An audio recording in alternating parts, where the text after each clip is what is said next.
জয়পুরহাটে মাদ্রাসা আটকে রেখে ছাত্রীকে ধর্ষণের অভিযোগ উঠেছে। বিকেলে শহরের মাছুরা বাজার এলাকা থেকে আজিজুল হক ফেন্সিকে গ্রেপ্তার করেছে পুলিশ। জানা যায়, সবাইকে ঈদের ছুটি দেওয়া হলেও বকেয়া বেতনের অজুহাতে ওই ছাত্রীকে আটকে রাখা হয়। এরপর মাদ্রাসার প্রতিষ্ঠাতা আজিজুল হক ফেন্সি তাকে ধর্ষণ করে। এক পর্যায়ে কৌশলে পালিয়ে পরিবারকে বিষয়টি জানায় ওই ছাত্রী। এই ঘটনায় থানায় অভিযোগ দেওয়া হয়েছে।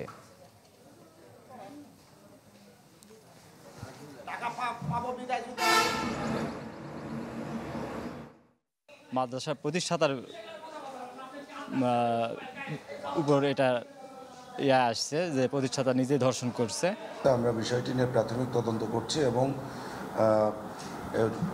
উক্ত মাদ্রাসার প্রতিষ্ঠাতা আজিজুল হক ফেন্সিকে গ্রেপ্তার করা হয়েছে, তাকে থানায় আনা হয়েছে এবং জিজ্ঞাসাবাদ অব্যাহত আছে। পরবর্তীতে আইনগত ব্যবস্থা প্রক্রিয়াধীন।